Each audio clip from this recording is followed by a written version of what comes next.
Welcome to Gracefully Graying. I am your host, Attorney Henry Gorenbein. Today on Gracefully Graying, I am very pleased to welcome as my guest Lynn Breuer from Jewish Family Service of Metropolitan Detroit as we do a special webinar, Putting Your Best Brain Forward. Lynn, welcome. First of all, tell us about your background and role with Jewish Family Service. Absolutely. And Henry, thank you for having me here today. I am a social worker within our Older Adult Services Department, and I'm also a certified dementia practitioner. So I'm happy to be here to talk a little bit about cognition and brain health. Lynn, what prompted you to create the webinar, Putting Your Best Brain Forward? If we are lucky enough to live a long life, we'll all experience some sort of normal age-related cognitive decline. And for many people who don't know that and aren't expecting that, it can almost feel like there's stigma to not being able to remember quite the way we did before.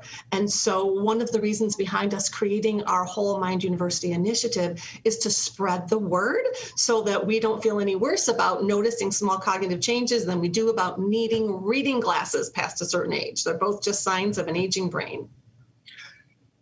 Lynn, we are doing this webinar in two back-to-back segments of Gracefully Graying, so let's begin. Wonderful. Okay, well, I am going to go ahead and share my screen with everyone. So I want to throw out a question to everyone. We're going to start by talking a little bit about those normal age-related cognitive changes that I mentioned. Then we'll talk about the important role that lifestyle factors make in our brain health. Those very small decisions we make so many times every day add up to a pretty tremendous impact on our cognition as we age. And then finally, we'll take a look at the critical role mental stimulation plays in helping us maintain our cognition in the best possible shape. So before we jump right in, at what age do you think our cognitive abilities peak?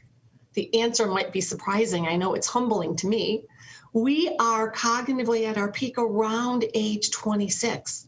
Now, I have children older than 26. How past peak does that make me?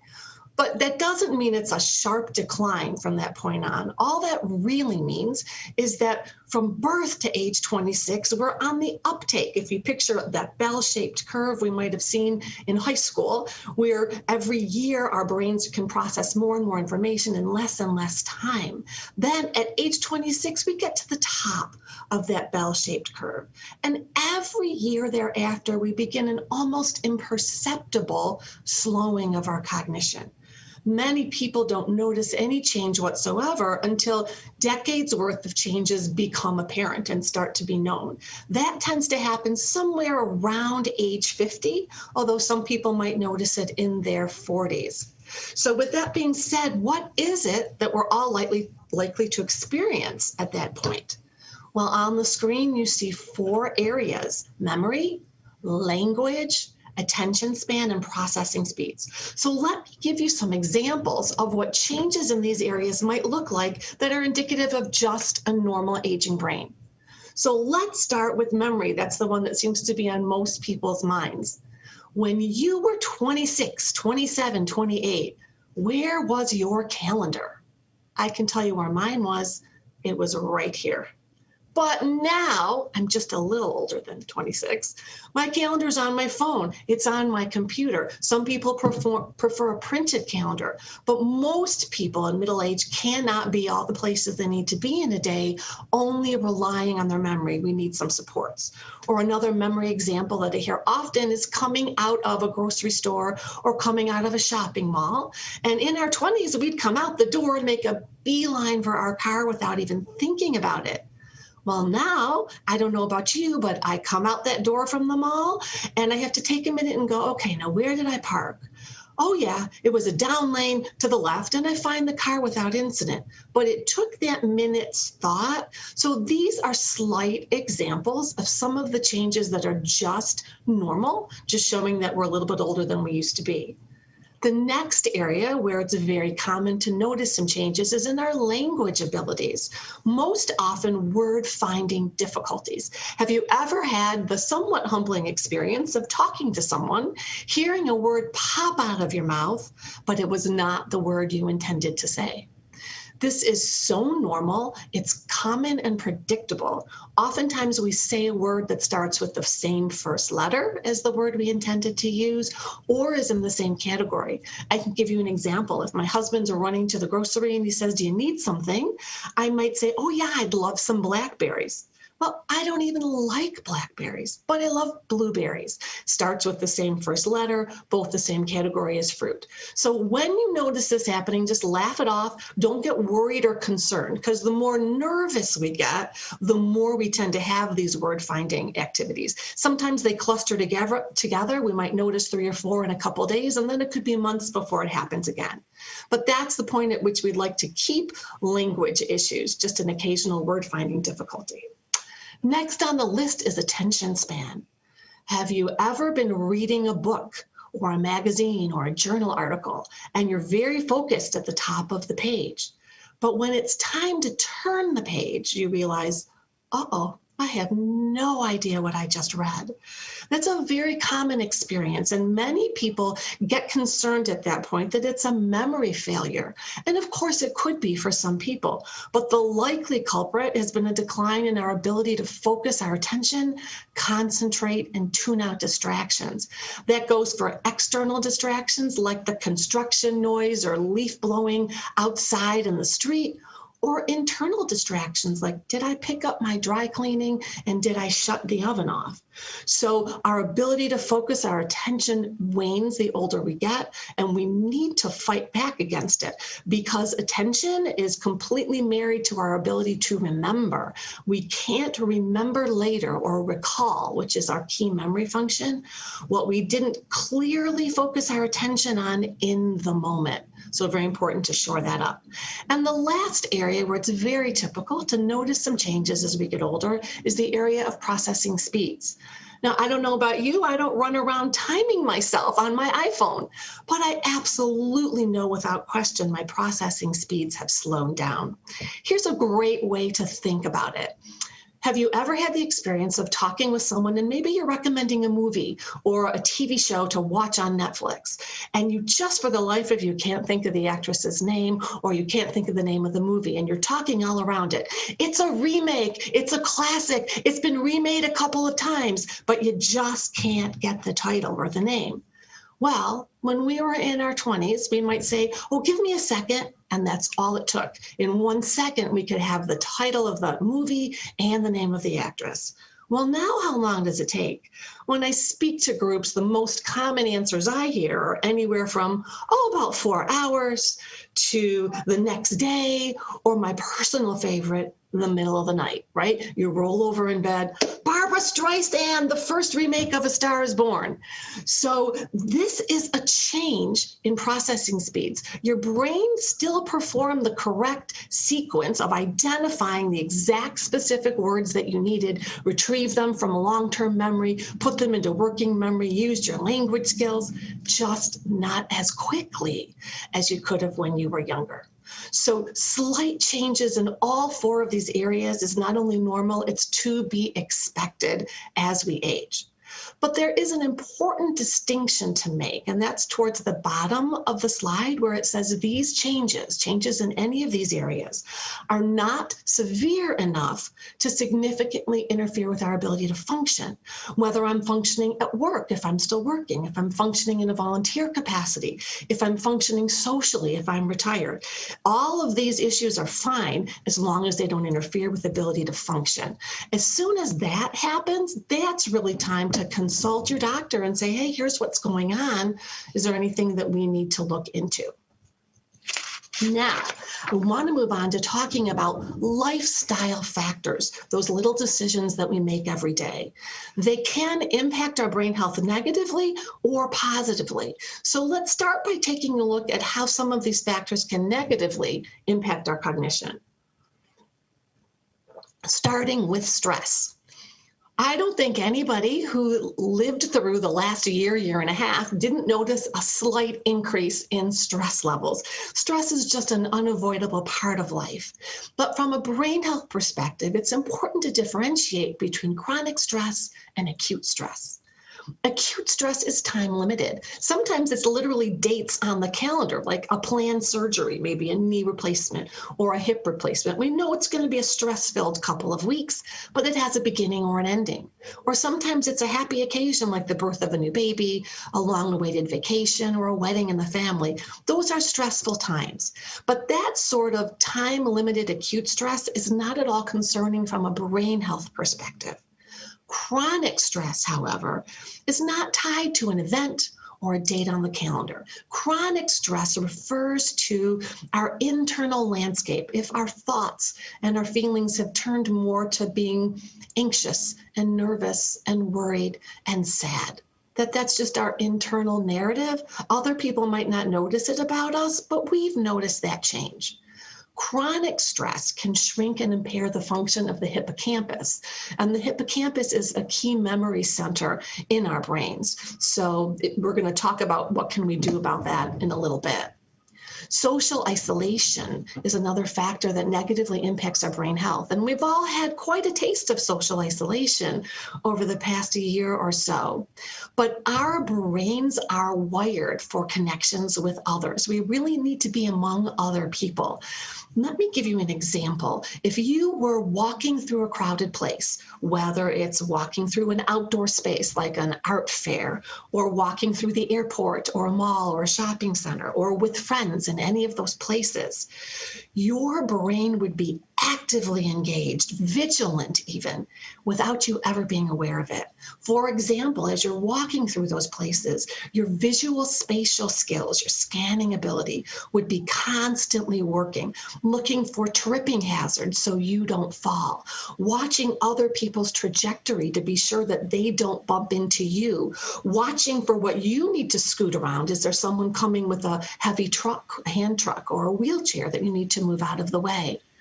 The same thing is true of the auditory processing centers in our brain. We need to tune out all the background distraction noise of all the other, for example, diners in a restaurant, and really focus in on the person we're with who's talking to us. So our brains are so very active when we're not alone. Now, contrast that level of vigilance with the times that we're alone in our own home or our own apartment. Sometimes without even meaning to, if we're just reading or watching TV, we might fall asleep and find ourselves taking an unplanned nap. That's an example of how little vigilance, how little engagement was required of our brains, that we actually kind of shut down and fell asleep. With our cognition, it's more of a use it or lose it scenario. So the more time of the day and night our brain is actively engaged, the better. Now, I'm not trying to say there's anything wrong with downtime. Some downtime is good, but too much social isolation can be problematic and is something that we want to address if it's in our control. Then there's physical inactivity. Heart health and brain health go hand in hand. There are several different types of dementia. If we think about the term dementia, which is a neurological disorder of the brain, usually involving our cognition or thought processes, there's many different types. So dementia is an umbrella category, just like cancer is an umbrella category. And underneath, there's different types of cancer. So under the umbrella of dementia, the most common type is Alzheimer's disease, but the second most common type of dementia is vascular dementia. And that comes when we've had a history of cardiovascular events. So the more we take care of our cardiovascular health, our heart health, we're reducing our risk of developing vascular dementia, the second most common type. So physical inactivity, being that ever favorite expression, a couch potato, doesn't generally serve our cardiovascular health. Therefore, it doesn't serve our brain health. Routine. We want to spend as little time on autopilot as possible, getting back to wanting our brains actively engaged and vigilant.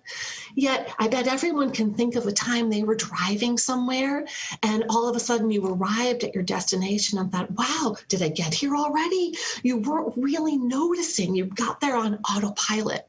So much of our day we spend on autopilot. And so routine drives us being on autopilot. So we want to change that if possible. Poor sleep also has a significant detrimental effect on our cognition. Poor sleep, in fact, has been known to impair our attention, our executive functioning, which is how we plan step by step and sequence and logical reasoning through our day, our working memory, our quantitative skills, so any math or logic we need to do, our reasoning and our motor dexterity. Yet here's the paradigm: many older adults don't sleep quite as well as when they were younger. So we do want to do something to address that if possible. And finally, the last lifestyle factor that negatively impacts our cognition is not enough mental stimulation. Cognitive stimulation has been shown in research over the past 10 years to have a profound effect on our cognition. But now let's turn those lifestyle factors around and say, okay, if they can negatively impact our cognition, what can we do to change that and derive positive benefit from that?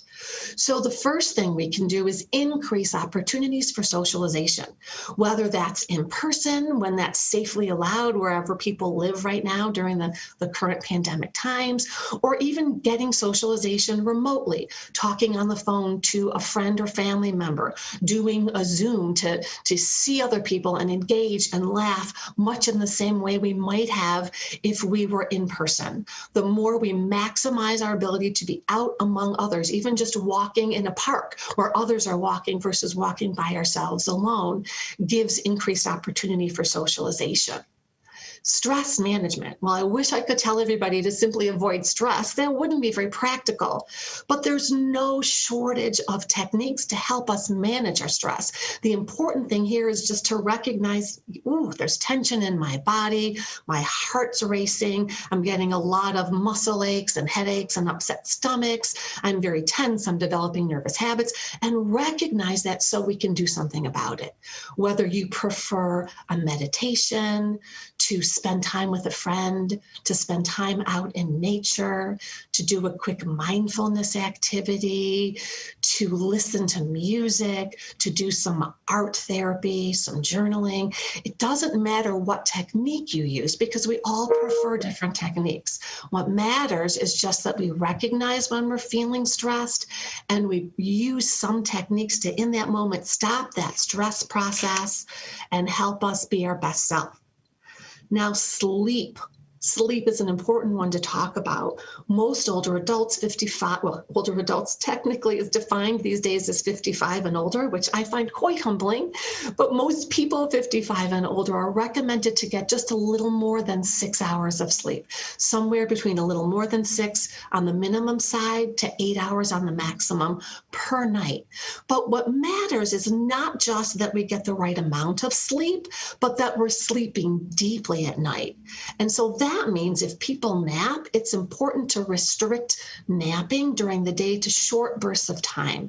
If a 15 to 20 minute cat nap revitalizes you, which it does for many people, that's fine to do that once in the morning, once in the afternoon. But if you're someone who's a little bit groggy, if you only sleep a short amount of time and you feel worse off, then it's better to skip napping altogether rather than sleeping for an hour at a time. And let me explain why. I'm sure most people have heard the term REM sleep, which stands for rapid eye movement. That is the deepest level of sleep that we can be in during the night. And when we're in that deepest level of sleep, it is best for our brain. If you've heard the term, I'm having a word-finding moment myself. Amyloid. You've heard the term amyloid, I'm sure. Amyloid buildup in our brains has been associated with Alzheimer's disease. But we produce amyloid all the time. There's nothing we can do about it. But when we are in that deepest level of sleep, our amyloid production drops to the lowest amount it's in during our entire 24-hour sleep-wake cycle. So if we fall asleep, sleep heavy and deeply, we're getting much less buildup of amyloid during the night than if we're waking up often, or if we're going from deep sleep to being roused to a light sleep because we're not all that tired we slept in the day. This means there could be other factors that interfere with getting a deep, good night's sleep. If we're waking up to go to the bathroom, that can be a factor. Or if people have sleep apnea, where they seem like they're snoring, but really they stop breathing many times and then have to rouse awake, that can interfere with good quality sleep. So you might want to talk to your physician or perhaps consult a sleep physician around habits to help you sleep deeper. That brings us to medication management. So I'm sure in this day and age, most people mention to their physicians all the medications they take, whether they're prescriptions, supplements, or over-the-counter medications. One other resource to be aware of is the Beers List. The Beers List actually has the longest name I've ever heard of. I'm going to have to read it to you. It's the American Geriatric Society Beers Criteria for Potentially Inappropriate Medication Usage in Older Adults. But if you want to Google that, because you sure can't say it 5 times fast, you can just Google Beers List, spelled just like the alcoholic beverage, and the list will pop up. Now, I have to give a disclaimer. I'm a social worker. I'm not a doctor. I'm not a nurse. So I am not suggesting that anyone make a change to their medications or stop taking anything without consulting their physician. What I am saying is it's a good idea to look at this list, because when we are younger, our bodies process and metabolize medications different than when we're older. And this just comes because of changes to our kidneys and our liver, which are very much involved in how we process drugs. That means we can have a different side effect profile over 55 than when we're younger. So a medication that has been totally safe and well tolerated by me for years might suddenly give me a complication. And many of these complications are cognitive in nature. So if you look at the medications you take and you compare them to the Beers List and you see that something you're taking is on this list, as I said, don't stop taking it, but make note. And when you next see your physician, it's a great thing to talk about by saying, this medication I'm taking is on the Beers List. Is there something that would help me with my same condition that's not? And you'll get one of 2 answers. Yes, there is, and the doctor can easily make a change that protects your health and spares you from this cognitive issue.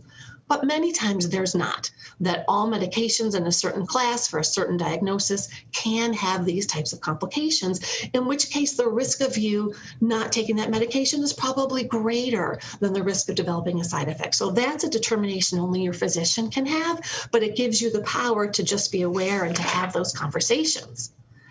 Exercise. It is recommended that adults 55 and over get the equivalent of 3 hours of exercise each week.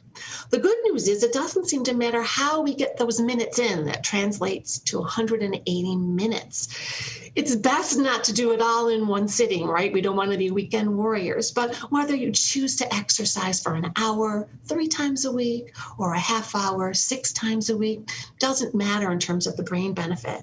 And if there's a day or two where you really can't do a half hour at a time, it seems to work just as well. Studies suggest to exercise for 10 minutes in the morning, 10 minutes in the afternoon, 10 minutes in the evening. It's all about getting those minutes in terms of moderate aerobic exercise. So that means anything that gets your heart beating faster than normal. But because we all have different health concerns, it's best to talk to your physician before you make any changes in your exercise routine and ask, what would moderate exercise be for me?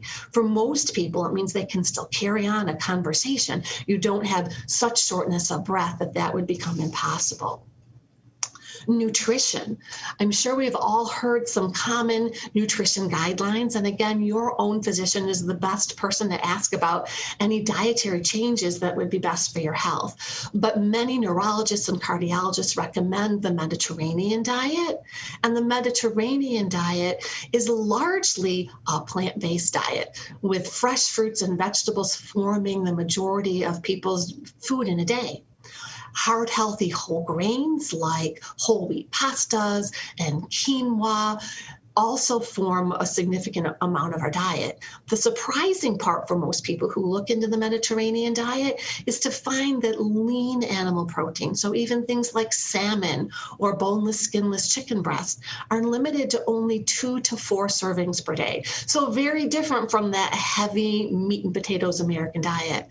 There is room towards the top of that Mediterranean food pyramid for heart-healthy oils that are good for our health. health, as well as a little bit of dark chocolate, an occasional sweet or glass of red wine. Three other components actually to keep in mind when you're thinking about nutrition are antioxidants and omega fatty acids. Again, I'm sure people have heard these terms, but when I do presentations in the community, most people don't understand what antioxidants are. So as we breathe, which is something I plan on continuing to do with a little luck for a very long time, the good news is we bring fresh oxygenated blood everywhere, including to our brains. But also breathing causes a process called oxidation, which causes free radicals to be produced. Now that sounds very jargony, but an easy way to think about it is every time I breathe in, I create a little bit of brain dust. So that's what free radicals are. Anytime we eat foods rich in antioxidants, they help remove those free radicals. They help clear away the brain dust. So foods that are rich in antioxidants are fruits and berries, green and black teas, my personal favorite, a little bit of dark chocolate, and red wine. Now, omega fatty acids are also important because they help strengthen the connection between neurotransmitters in our brains. We'll talk about that in just a minute. And they also help strengthen cell membranes. There are two kinds of omega fatty acids that are important. Omega-3s, which are found in fish, flaxseed, and whole grains, and omega-6s, which are found in heart-healthy oils like sunflower oil, as well as nuts and seeds, particularly walnuts. So these lifestyle factors can add up to making a significant change, but far and away what's emerged from the research as the most critical factor is mental stimulation. Are we getting enough cognitive challenge in our days, in our weeks, in our years? In order to build resilience against cognitive decline, whether this cognitive decline is coming from normal age-related changes or through the development of dementia, we need to build our brain's resiliency. And that all comes down to the neural connections in our brains, which is the next topic that we're going to be moving to. We're down to a minute, Lynn. Okay, so this would be just a great place to wrap up then this first segment. So hopefully everyone has found, as they're listening to me speak, a few changes they can make in terms of getting a little more socialization opportunities in their week, even if it's just one or two more times. Finding one or two tools that they can have at the ready, like an adult coloring book to help them manage their stress. Resolving to get a better night's sleep by skipping a daytime nap. Being sure their doctor knows all the medications, even over the counters and supplements that they take on a daily basis. Looking at the foods we eat each and every day to be sure that they fit in with whatever meal plan is best for our brain health according to our physicians, and being sure to get enough mental stimulation, which we're going to focus on next time. That'll be some steps to take to help with our brain health. Lynn Breuer, I want to thank you so much for being our guest on Gracefully Graying with part one of Putting Your Best Brain Forward. We will be taking a short break, and the next segment will be part two of Putting Your Best Brain Forward. I want to thank you for being our guest, and I want to thank our viewers for watching.